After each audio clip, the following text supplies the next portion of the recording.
Okay, so in this recording, I'd like to do is to quickly go over the portfolio analysis, how we did it. In the class we discussed it. I've given you the answers, but here is the few comments on the Excel setup. So there are four scenarios. First scenario was that we're going to have all 100% in stocks.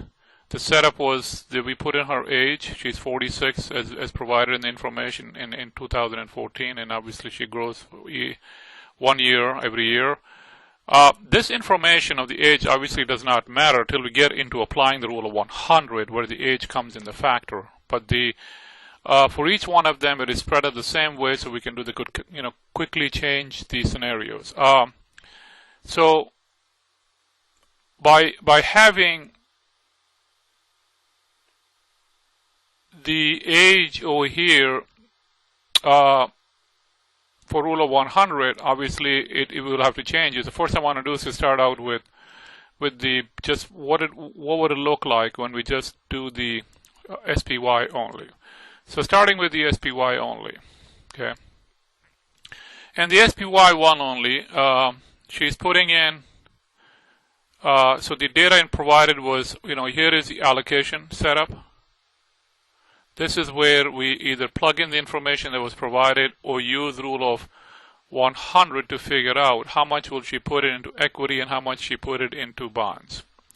She's putting in $1,000 beginning of 2000. So again, this is beginning of 2000, and the assignment was that she will grow 5% every year. So this number is going to grow 5% every year. So she's putting this amount over here in this row at the beginning of each year.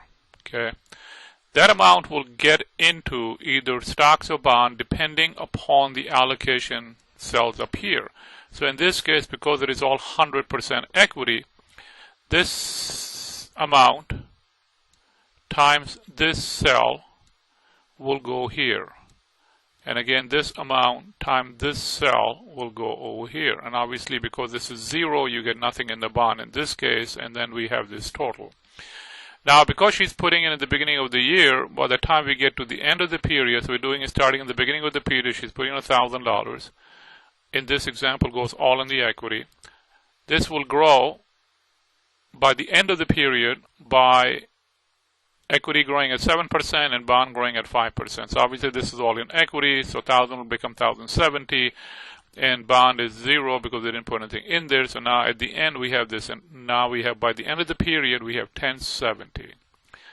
The next year, this 1070 will go here, which will become the beginning of next year, plus the new amount she's putting it in. So the new amount will come in, and now she has 2120. This amount got into this cell, again based on this allocation. So you have to always keep in mind the allocation cells. And in this one, because it is all 100%, this is 100% of all the money at that point, and 0 here. Again, now this number grows here. The equity portion grows by this cell, and the bond portion grows by this cell. Again, there is no bonds here, so it will be 0, and so this continues all the way through on. Now, same logic will apply for the next one, which is what if we put everything in the bond fund? So we want to put everything in the bond fund, because we put 100% here and 0 over here, and the cell are already set up.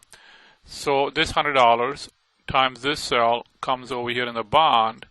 This $100 times this cell, which is equity, comes over here, and which obviously is 0. This will now grow into the bond, which is all 5% from here. This then, at the end of the period, will become at the beginning of the period, plus whatever we're going to put in the new amount comes in here. Again, applying it with the equity and the bond ratios, it ends up either all in bonds or all in equity and some in some, which we will see for 50-50 and for rule of 100. Then again, this will grow by the bond rate, and if we had any money in the equity, it would have grown by the equity rates, which is these numbers over here. Again, when we get to the end, we become the beginning, and the beginning will then also add new numbers, and based on the allocation, we start to put in where it's going to go. Then we grow these numbers based on the growth rate and so on. Okay, so now we do the 50-50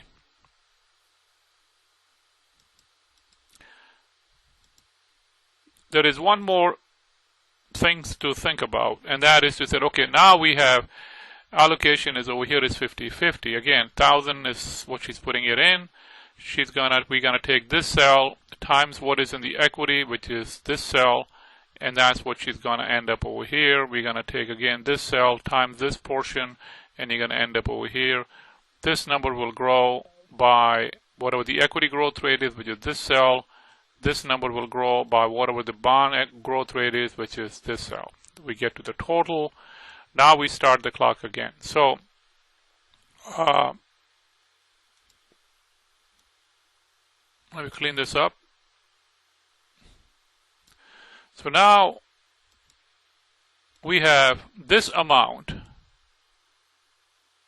at the end of the period. Or you can take, this is about the same, this amount. Now, this amount will go, okay, just as while I'm doing the recording, this is just a typo. This should be 213. Now that it won't matter for the calculation, but these should be 213 and 214. So just think about these columns.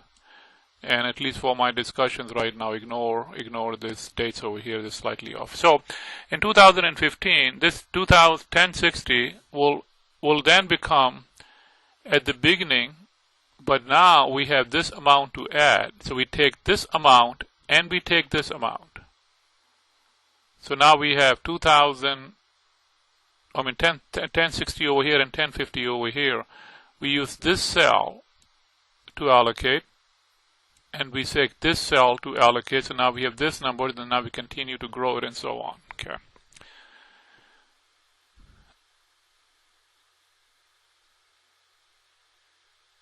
And so the final one, which is the rule of 100, only thing we are doing here is that we are trying to calculate what the allocation would be. So here, sorry, the wrong one.